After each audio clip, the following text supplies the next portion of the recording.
반갑습니다. 모두행정사 송범석 대표입니다. 오늘도 저희 카페에 올려주신 질문들에 대해서 답변 드리면서 영상 촬영하고 있습니다. 이 모든 답변은 제가 개인적인 의견으로 드리는 답변입니다. 혹시라도 조금 더 자세한 답변을 원하시는 분들께서는 가까운 곳에 있는 변호사 사무소 또는 법무사 사무소 또는 행정사 사무소를 방문해 주시면 되겠습니다. 이 모든 답변은 제가 무료로 보내드리고 있습니다. 영상에 있어 월, 수, 금은 전날과 전전날에 올라온 질문들에 대해서 녹음 방송으로 저희가 보내드리고 있고, 화요일, 목요일은 평소에 시청자들께서 궁금해하실 만한 내용을 제가 영상에 나오는 방식으로 촬영을 하고 있습니다. 이 점 양해 구합니다. 네, 송범석입니다. 1월 18일 월요일입니다. 오늘은 원래대로라면 금요일하고 토요일, 일요일 올라온 질문들 답변 드려야 되는데 많이 묻는 좀 이슈가 생겨서 제가 거기에 대해서 오늘 답변 드리고, 내일 금요일, 토요일, 일요일, 월요일 질문에 대해서 선별적으로 답변을 드릴게요. 일단은 지금 뉴스 기사에 올라와 있는데 한 2분 정도가 저희 의뢰인들 중에 질문하셨어요. 많이 있는 일이기 때문에 그렇습니다. 뉴스 기사를 좀 볼까요? 자, 지금 가장 좀 자세하게 나온 게 MBC 거더라고요. MBC 뉴스를 보시면 행굴물 안 줘서 음주운전 무혐의, 사고는 났는데 라는 헤드로 기사가 작성됐죠. 자, 쭉 읽어보면요. 음주운전으로 교통사고를 냈는데 운전자가 무혐의 처분을 받았답니다. 이게 뭔 일인가 봤더니 경찰이 음주 측정을 하기 전에 운전자가 입 안을 헹구도록 하는 규정이 있다. 이게 이제 교통단속 처리 지침에 나와 있는 규정입니다. 이 규정이 법률 규정은 아니고 행정청의 내부 사무 처리 준칙이지만 일단은 국민을 기속하는 그런 규정은 아닙니다. 그러나 우리가 왜 이게 문제가 되냐면요. 행정법에는 적법 절차의 원리라는 게 있고, 형사도 이 적법 절차의 원리가 있습니다. 그래서 형사 절차 같은 경우에는 위법 증거 수집 배제 법칙이라고 해서 잘못된 절차와 위법한 절차로 수집된 정보는 쓸 수 없다, 이것입니다. 그러니까 우리가 이제 가령 불법 도청된 그런 어떤 녹음 자료 같은 것들, 거기에 범죄 혐의에 대한 사실이 입증이 돼 있다 해도 그것이 불법으로 이 녹음이 되면은 이제 사용을 못 하거든요. 그것은 잘못된 방법으로 수집된 증거들은 적법 절차의 원리에 의해서 사용을 못 한다. 이것이 이제 형사법이나 또 이제 행정법에도 원리로 작용을 하고 있습니다. 아주 중요한 원리예요. 아무리 어떤 혐의 사실에 대한 입증이 된다고 하더라도 그거 자체가 위법한 절차로 수집이 됐으면은 활용을 못해요. 그것을 이제 위법 증거 수집 배제 법칙이라고 합니다. 자, 결론적으로 그러면 왜 입을 헹궈야 적법한 혈중 알코올 농도 측정이 되느냐, 여기에 대한 또 의문이 생길 거 아닙니까? 우리가 입을 헹구고 호흡 측정을 하지 않으면은 원래는 이 음주운전 단속의 기준이 되는 것은 혈중 알코올 농도입니다. 그러니까 폐세포에 녹아있는 농도나 또는 혈액에 녹아있는 농도를 갖다가 호흡 측정을 하거나 또는 체열 측정을 해가지고 그 농도를 측정을 하는 건데, 정확히 말씀드리면 이 입을 헹구지 않을 경우에는 구강 내에 있는 알코올이 남아있을 수가 있어요. 그게 뭔 말이냐면 우리가 원래대로라면 폐세포에 있는 알코올만 측정을 해야 되는데 구강 내에 있는 알코올까지 같이 측정이 되니까 어떻습니까? 더 가산이 되겠죠. 그래서 우리가 폐세포에 있는 알코올보다 더 높게 나오기 때문에 그래서 입을 헹구고 이렇게 하는 거예요. 20분이 지나는 규정도 있는데 최종 음주 시각으로부터 20분이 지난 후에 알코올 측정을 해야 된다라는 것도 있는데 이것도 같은 맥락입니다. 혈중 알코올 농도가 최종 음주 시각으로부터 20분이 지나지 않은 시점에 측정이 되면은 구강 내에 있는 잔류 알코올이 여전히 남아있을 수가 있어요. 그래서 이 경우에도 문제가 되기 때문에 두 가지 일을 지켜야 됩니다. 최종 음주 시각으로부터 20분이 지난 시점에 호흡 측정을 해야 되고, 그리고 입을 헹궈야 돼요. 적어도 종이컵 정도는 줘서, 종이컵 한 잔 정도의 물은 줘서 입을 헹군 다음에 호흡 측정을 해야 됩니다. 물을 충분히 안 줬다 해서 그것을 어떤 문제를 삼아야 되는 거 아니냐고 가끔 이렇게 문의가 들어오는데 아닙니다. 종이컵 한 잔 정도의 물만 줘도 충분해요. 그러니까 물을 1.5리터씩 먹어서 알코올을 희석해가지고 한다. 말도 안 되는 얘기니까 그런 거는 얘기 꺼내지도 마세요. 말도 안 되는 얘기입니다. 자, 그래서 결론적으로 지금 지금 물을 안 줘서 경찰이 적법 절차의 원리를 위배한 것이 되어서 지금 이 무혐의가 나왔어요. 근데 이게 좀 이 MBC 뉴스에 나왔는데 좀 말이 안 된다라는 어떤 관점이 좀 있는 것 같아요. 왜냐면 이게 분명히 이제 대법원 판례를 갖고 이렇게 얘기를 한 건데, 자, 이 대법원 판례를 한번 보죠. 이게 2008년도 8월 26일자 이제 기사인데, 대법원 판례를 보시면 당시에 이제 김영남 대법관이 주심일 때 된 거죠. 여기 보시면은 나와 있습니다. 이 부분에 재판부는 판결문에서 손 씨가 비슷한 사례예요. 앞에 그 봤던 2020년도 이번에 나온 사례랑 거의 비슷합니다.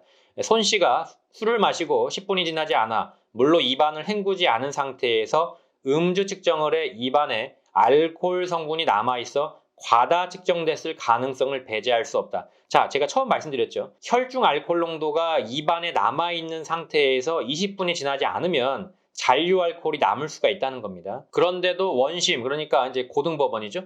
0.062%의 주치 상태에 있었다고 속단에 공소 사실을 모두 유죄로 인정한 잘못이 있다. 자, 여기서 우리가 지금 좀 주목을 해야 될 부분은 뭐냐면, 절차가 지켜지지 않았다는 근거로 두 가지를 들고 있는 거예요. 첫째로 손 씨가 술을 마시고 10분이 지나지 않았다. 요게 이제 20분 규정이고요. 두 번째가 물로 입안을 헹구지 않았다. 이 두 가지가 다 안 지켜졌다는 거예요. 일반적으로 실무상에서는 이 두 가지가 다 안 지켜져야 문제가 돼요. 그리고 세 번째 전제 조건이 있어요. 첫 번째는 20분 안에 입을 헹구지 않았을 때가 문제가 되는 거고, 여기에 이것만 가지고는 문제가 안 되고, 일반적으로는 입을 안 헹궜던 것도 인정이 돼야 돼요. 그리고 세 번째로 농도가 최소 정지 농도에 가까워야 돼요. 자, 2008년도면은 당시 최소 정지 농도는 0.030이 아니었습니다. 0.050이었어요. 그러니까 0.062%라고 한다면 거의 좀 최소 농도에 가깝죠. 0.050보다 약간 높잖아요. 그러니까 이 경우에는 좀 실익이 있다 이겁니다. 왜? 조금 더 낮았으면 이게 훈방일 가능성도 배제를 못하는 거거든요. 자, 근데 이번 사건을 한번 보자고요. 이번 사건을 다시 돌아와서 MBC 뉴스를 보면요. 지금 여기도 이제 그 기자가 지적을 하고 있어요. 한문철 변호사님도 지적을 하고 계시는데, 0.030%부터 처벌인데 입안에 알코올이 남아있다 하더라도 현저하게 0.06%나 차이가 날까? 이 말은 뭐냐면, 이번에 나온 농도는 0.090%였어요. 이분이, 이 피의자가 0.090%가 나왔는데 이거를 입을 헹구지 않았다고 해서 무죄를 준 겁니다. 근데 지금 보니까 뭐 20분에 대한 규정에 대해서는 잘 안 나와 있어요. 그래서 그거는 차치하고, 일단은 농도 차이가 굉장히 많이 나기 때문에 적어도 아까 전제 조건을 제가 세 가지를 말씀드렸죠. 근데 지금 이 2020년에 벌어진 사건에 대해서 경찰은 단지 이 세 가지 조건 중에 첫 번째 20분 규정에 대한 건 일단은 판단이 안 나와 있고요. 세 번째, 농도가 0.06이나 차이가 나는데 그것을 배제하고 단지 입을 헹구지 않았다는 이유만으로 지금 무죄를 준 거예요. 그러니까 세 가지 조건이 다 충족이 돼야 되는 판례에서 지금 첫 번째 거하고 세 번째 거에 대한 언급은 없어요. 세 번째 거는 언급이 없다고 해도 농도를 봤을 때에는 세 번째 것은 적용이 안 됐다. 농도에 대한 거. 첫 번째 것도 지금 언급이 안 돼 있는 걸 봐서 일단 거기에 대한 것도 적용이 안 됐다라고 생각을 할 수밖에 없습니다. 지금 봤을 때. 그러니까 결론적으로 말씀을 드리면, 오직 입을 헹구지 않았다는 것만으로 이것을 과연 인정할 수 있느냐, 저는 의문이라고 봐요.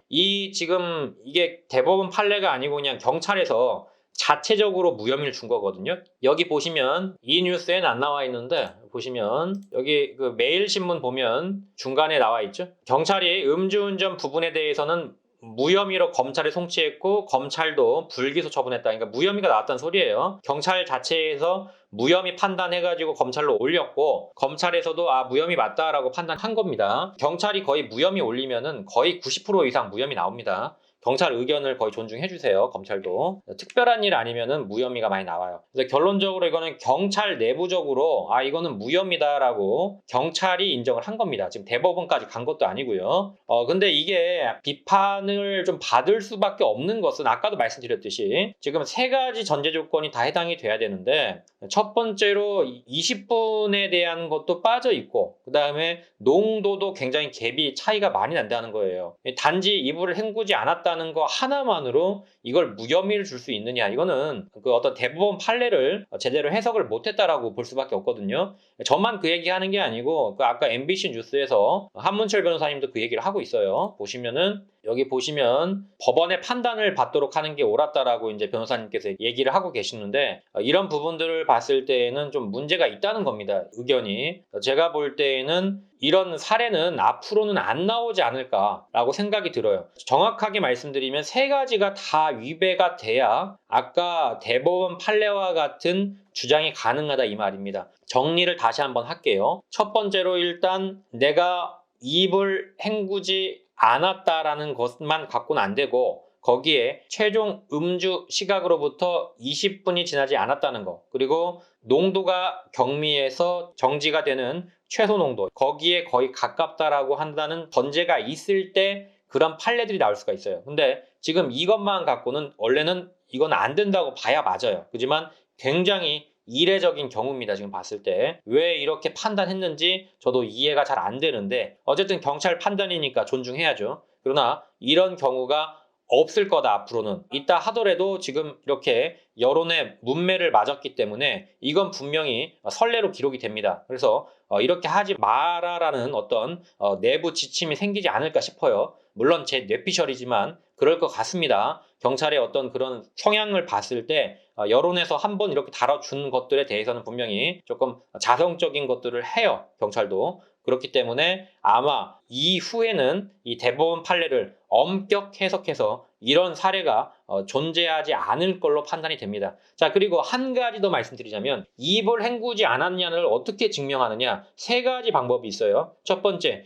당시 현장을 내가 직접 찍었던, 피의자가 직접 찍었던 영상 자료가 있든지, 아니면 운이 좋게도 뭐 블랙박스 영상이 있든지. 두 번째, 이입을 헹구지 않았다는 음주운전 결과 단속지라는 게 있습니다. 현장에서 받는 거. 경찰한테 측정을 하게 되면 현장에서 받습니다. 여기에 이입을 헹굼에 표시가 되어 있습니다. 헹궜어 안 헹궜어, 이게. 거기에 안 헹궜음으로 표시되는 경우가 저는 본 적이 없지만 있을 수 있어요. 있을 수 있기 때문에 그런 경우에는 주장을 할 수가 있습니다. 서면에 나와 있으니까. 세 번째, 2번 같이 경찰 스스로 인정을 했을 때. 근데 대부분 제가 실물을 보면 정말 죄송한 말이지만 경찰관들이 이입을 헹궜는지 안 헹궜는지 기억이 안 날 때가 굉장히 많습니다. 왜? 지금 뭐 한두 명 단속하는 게 아니고요. 이 사건 같은 경우에는 지금 사고가 났고 사고 현장에 가서 그 사람만 호흡 측정을 했기 때문에 기억을 할 수가 있겠죠. 그러나 통상적인 음주운전 현장 단속에서는 이입을 헹구지 않고 재는 경우는 없어요. 왜냐하면 이미 그분들은 목적 자체가 음주운전 단속에 있기 때문에 무조건 이입을 헹굽니다. 이런 경우가 거의 발생하지 않아요. 그러나 혹여라도 경찰이 이입 안 헹군 거 내가 인정할게요라고 한다면은 그거는 주장은 가능할 수 있습니다. 그러나 앞에 말씀드렸듯이 이입을 헹구지 않았다는 것만 갖고는 안 된다. 일반적으로는 농도가 낮아야 되고, 그 다음에 최종 음주 시각으로부터 20분이 벗어나야 가능하다. 이거는 제가 볼 때는 잘못된 경우에 해당될 가능성이 높다. 그리고 앞으로는 엄격 해석을 할 거다. 기존 대법원 판례 2008년도 판례를 가지고. 그것이 제 해석입니다. 그래서 여기에 대해서 문의를 많이 주시는데 이런 사례는 안 나올 걸로 생각이 들어요, 이제는. 그러니까 저는 해당 안 됩니까? 안 될 것 같아요. 죄송하지만 이런 사례는 해당이 되기가 어렵습니다. 그래서 또 이제 양심 없는 어떤 변호사님들한테 넘어가지 마시고 그런 것들을 엄격 해석했을 때 가능성이 있다면 해봐야겠지만 엄격 해석하지 않고 단지 입을 안 헹궜다는 것만으로 내 주장만으로 했을 때에는 거의 이기기 힘들다. 그 부분만 생각을 하시면 될 것 같습니다. 네, 여기까지 질문에 대해서 답변 드렸습니다. 모두다 행정사의 카페 게시판은 항상 열려 있습니다. 네이버에 모두다 행정사로 검색하시고 카페 게시판에 Q&A 코너에 질문을 달아주시면 제가 최대한 빠르게 답변을 드리고 있습니다. 다만 제가 양해를 구하는 점이 하나 있습니다. 모든 질문에 대해서 답변을 드릴 수는 없기 때문에 꼭 제 답변이 필요하신 분들은 제목에다가 저에게 답변을 달라고 적어주시면 감사하겠습니다. 또한 모두다 행정사는 7년째 비대면 업무로 진행하고 있습니다. 코로나 걱정 없이 언제든지 서면으로만 진행할 수 있는 비대면 시스템을 꼭 활용하시길 바랍니다. 아울러 저희 모두다 행정사의 유튜브를 시청하시는 모든 분들께 부탁을 드립니다. 좋아요와 구독은 저에게 많은 도움이 됩니다. 꼭 좋아요와 구독 부탁드리도록 하겠습니다. 여기까지 송범석 행정사였습니다. 감사합니다.